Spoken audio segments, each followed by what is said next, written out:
18 अप्रैल सामाजिक विज्ञान social science का संपूर्ण पेपर।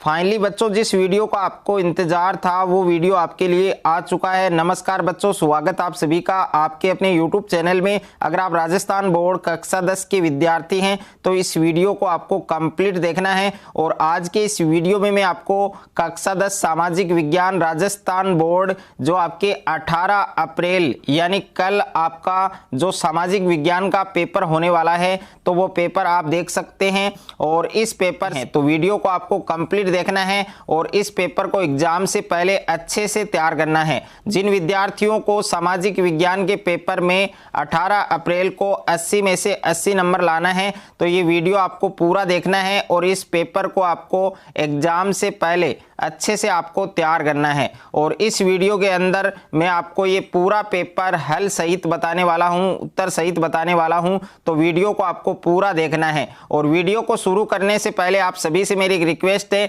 यदि अभी तक आपने हमारे चैनल को सब्सक्राइब नहीं किया है तो सब्सक्राइब कर लीजिए, साथ में नोटिफिकेशन बेल को प्रेस कर लीजिए। तो सबसे पहले देखिए, पेपर में आपको खंड ए दिया गया है, यानी सेक्शन ए आपको दिया गया है। और सेक्शन ए में आपको प्रश्न संख्या 1 आपको दी गई है कि निम्नलिखित प्रश्नों के उत्तर का सही विकल्प चयन कर उत्तर पुस्तिका में लिखिए। यहाँ पर पहला क्वेश्चन आपको दिया गया है कि जलियांवाला बाग हत्याकांड कहाँ हुआ। तो इसमें 4 ऑप्शन दे रखे हैं आपको, लखनऊ, खेड़ा, गुजरात और अमृतसर। तो जैसा कि आप सभी को पता है कि जो जलियांवाला बाग हत्याकांड है वो आपके अमृतसर में हुआ था। तो इस प्रश्न का जो करेक्ट आंसर होगा वो होगा आपके ऑप्शन नंबर डी। ओके, यानी ऑप्शन नंबर दे। और यहाँ पर आप इंग्लिश में देख सकते हैं इस क्वेश्चन को। और उसके बाद में दूसरा प्रश्न है आपके कि आमतौर पर एशिया के लिए कौन सा शब्द इस्तेमाल किया जाता है। तो इसमें भी आपको 4 ऑप्शन दे रखे हैं। ए ऑप्शन में सौदागर दिया गया है, ब में आपको आदि दिया गया है,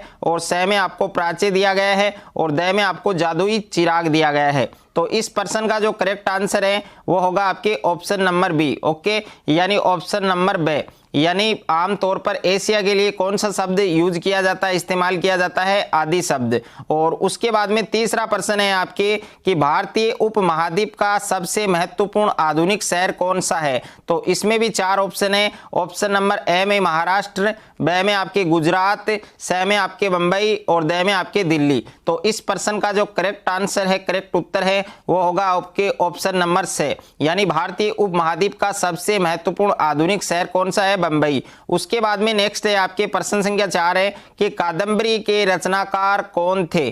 तो ए ऑप्शन में मुंशी प्रेमचंद, ब में आपके बाणभट्ट, स में बंकिम चंद्र चटर्जी और द में आपके श्रीनिवास। तो इस प्रश्न का करेक्ट उत्तर क्या होगा आपके ऑप्शन नंबर ब, यानी कादंबरी के जो रचनाकार थे वो बाणभट्ट थे। ओके, उसके बाद में प्रश्न संख्या 5 है आपके कि नवीकरण योग्य संसाधन कौन से हैं। तो ए में आपको पवन ऊर्जा दिया गया है, ब में आपको वन दिया गया है, स में आपको जल दिया गया है और द में आपको उपयुक्त सभी दिया गया है। तो इस प्रश्न का सही उत्तर होगा आपके ऑप्शन नंबर द।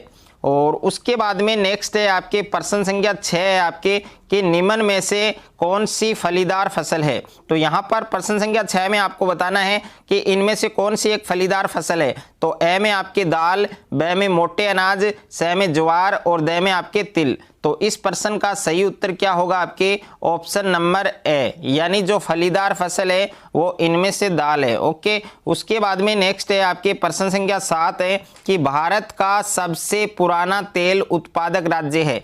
तो भारत का सबसे पुराना तेल उत्पादक राज्य कौन सा है। ए में आपको गुजरात दिया गया है, ब में आपको राजस्थान दिया गया है, स में आपको असम दिया गया है और द में आपको बिहार दिया गया है। तो इस प्रश्न का सही उत्तर क्या होगा आपके ऑप्शन नंबर ए, यानी गुजरात, सॉरी असम होगा। इस प्रश्न का सही उत्तर क्या होगा आपके असम होगा, यानी ऑप्शन नंबर से इस प्रश्न का आपका सही उत्तर होगा। उसके बाद में प्रश्न संख्या 8 है कि श्रीलंका का सबसे प्रमुख सामाजिक समूह कौन सा है। तो ए में आपको दे रखा है तमिलों का, ब में आपको दिया है सिहलियों का, स में आपको दिया है डंचों का और द में दिया गया आपको हिंदुस्तानी तमिलों का। तो इस प्रश्न का सही उत्तर क्या होगा आपके ऑप्शन नंबर ब, यानी श्रीलंका का सबसे प्रमुख सामाजिक समूह सिहलियों का है। और उसके बाद में प्रश्न संख्या 9 है आपके कि भारत में जनगणना कितने वर्ष पश्चात होती है।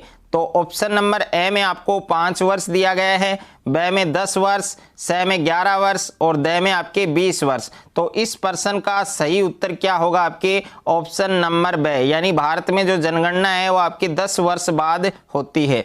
उसके बाद में प्रश्न संख्या 10 है आपके कि निम्नलिखित पड़ोसी देशों में से मानव विकास के लिहाज से किस देश की स्थिति भारत से बेहतर है।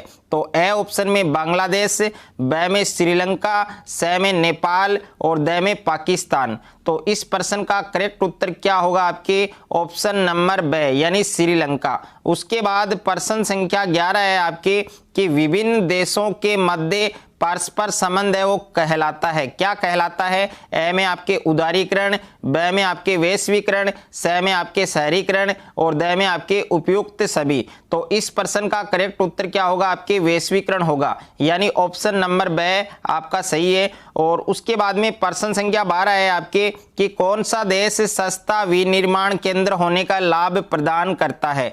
तो ए में आपको चीन दिया गया है, ब में भारत दिया गया है, स में इटली दिया गया है और द में आपको अमेरिका दिया गया है। तो इस प्रश्न का करेक्ट उत्तर क्या होगा आपके ऑप्शन नंबर ए। और उसके बाद में रिक्त स्थान वाले क्वेश्चन है, इसमें टोटल 6 क्वेश्चन है आपके कि प्रश्न संख्या 2 है रिक्त स्थानों की पूर्ति करें। तो यहाँ पर पहला क्वेश्चन है आपके दलित वर्ग एसोसिएशन का गठन है वो कब हुआ था, 1930 में हुआ था, ये आपको ध्यान रखना है। तो इस रिक्त स्थान में आपको 1930 लिखना है। दूसरा प्रश्न है गीत गोविंद पुस्तक के लेखक का नाम क्या था, जयदेव था।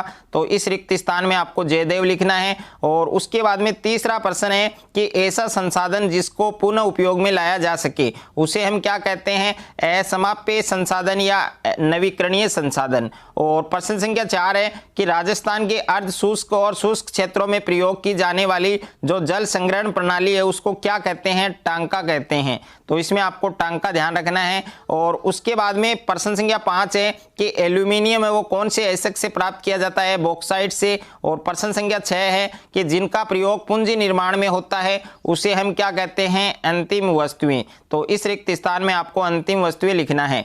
उसके बाद में प्रश्न संख्या 3 है कि निम्नलिखित प्रश्नों के उत्तर या तो एक शब्द में दे या एक पंक्ति में दे। ओके, यानी कुछ क्वेश्चन ऐसे हैं जिनके उत्तर वो एक शब्द में होंगे, लेकिन ऐसे कुछ क्वेश्चन है आपके जिनके उत्तर आपको एक लाइन में एक पंक्ति में लिखना है। यहाँ पर पहला प्रश्न है कि किस फसल को सुनहरा रेशा कहा जाता है। आप सभी बच्चों को कमेंट में इसका उत्तर देना है। और दूसरा प्रश्न है कोई 2 पेय फसलों के नाम लिखिए। तो कोई 2 पेय फसलों के नाम भी आपको बताने हैं। और तीसरा प्रश्न है प्राकृतिक गैस किस प्रकार का संसाधन है। इस प्रश्न का उत्तर भी आपको कमेंट में बताना है। और प्रश्न संख्या 4 है आपके जीडीपी का पूरा नाम लिखिए। तो जीडीपी का पूरा नाम आपको बताना है। यदि किसी भी क्वेश्चन में आपको डाउट है तो आप कमेंट करके बता सकते हैं। और 5वां प्रश्न है भारत की सबसे महत्वपूर्ण मृदा का नाम बताना है आपको। और उसके बाद में प्रश्न संख्या 6 है आपके कि तृतीय क्षेत्र की किन्हीं 2 सेवाओं के नाम लिखिए। और 7वां प्रश्न है पोलैंड के कोई 2 लोक नृत्य जो मुख्य लोक नृत्य उनके नाम लिखने हैं। इस प्रश्न का उत्तर भी आप सभी को कमेंट में बताना है। 8वां प्रश्न है 1929 में कांग्रेस के लाहौर अधिवेशन के अध्यक्ष है वो कौन थे।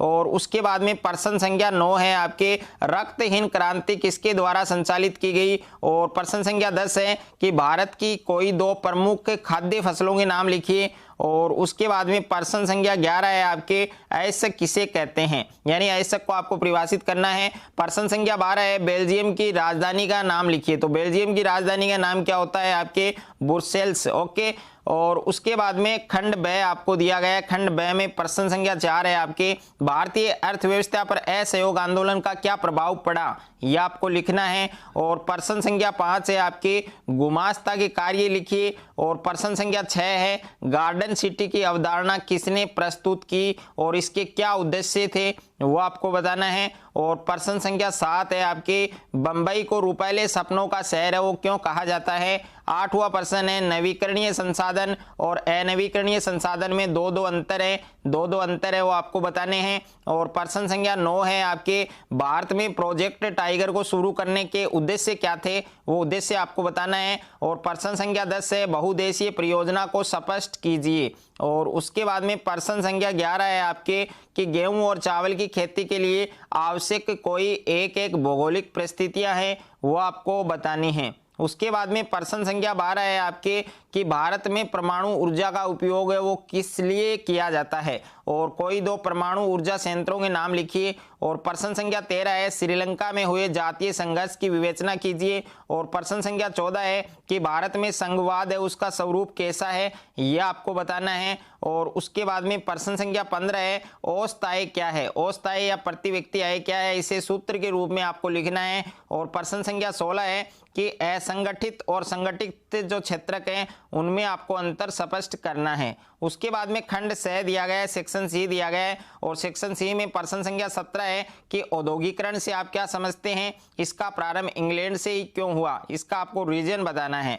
और अथवा में भी एक क्वेश्चन आपको दिया गया है कि 18वीं सदी के मध्य में लंदन की आबादी क्यों बढ़ी, इसके क्या रीजन थे, इसके क्या कारण थे, वो आपको लिखना है। और प्रश्न संख्या 18 है आपके खादर और बागर में अंतर स्पष्ट कीजिए, यानी खादर और बागर में आपको अंतर लिखना है। और अथवा में प्रश्न दिया गया है जैव संसाधन और अजैव संसाधन में आपको अंतर स्पष्ट करना है। उसके बाद में प्रश्न संख्या 19 है आपके कि संघवाद की मुख्य विशेषताएं लिखिए, यानी जो संघवाद है उसकी आपको विशेषताएं लिखनी है। और अथवा में प्रश्न है दबाव समूह से आप क्या समझते हैं, तो दबाव समूह को आपको परिभाषित करना है। और प्रश्न संख्या 20 है आपके विकास क्या है, विकास को परिभाषित करना है, व्हाट इज डेवलपमेंट, ओके। और इसकी प्रमुख जो विशेषताएं हैं वो भी आपको बतानी है। अथवा में प्रश्न है खुली बेरोजगारी और प्रच्छन्न बेरोजगारी में अंतर लिखिए, यानी एक तो खुली बेरोजगारी है और एक है आपके प्रच्छन्न बेरोजगारी, इन दोनों में आपको अंतर बताना है। और सेक्शन डी है आपके खंड द है, इसमें प्रश्न संख्या 21 है निम्न पर टिप्पणी लिखिए। तो इसमें पहला है जलियांवाला बाग हत्याकांड और दूसरा है साइमन कमीशन,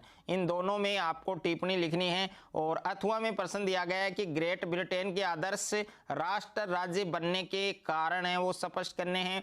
प्रश्न संख्या 22 है साख की कोई दो विभिन्न स्थितियां लिखिए और बैंकों से ऋण लेने की जो आवश्यक शर्तें हैं उन शर्तों का आपको उल्लेख करना है। अथवा में प्रश्न है सहकारी समितियां क्या हैं, ग्रामीण क्षेत्रों में सहकारी समितियों की गतिविधियां बढ़ाने हेतु 3 सुझाव आपको लिखने हैं। और प्रश्न संख्या 23 है आपके कि दिए गए भारत के मानचित्र में निम्नलिखित को अंकित कीजिए, जिसमें पहला है दिल्ली, दूसरा है बंबई, तीसरा है कलकत्ता और 4 नंबर है आपके खेड़ा, ओके। अब किस प्रकार से आपको दर्शाना है तो इस पर मैं ऑलरेडी वीडियो बना चुका हूं, वो मानचित्र में आप देख सकते हैं और उस वीडियो का लिंक आपको डिस्क्रिप्शन में मिल जाएगा। उसके बाद में देखिए अथवा में भी है आपके पंजाब है, बंगाल है, सूरत है, चंपारण है। अगर आपको ये वाला मानचित्र नहीं आ रहा है तो इस मानचित्र में भी आप इनको दर्शा सकते हैं, ओके।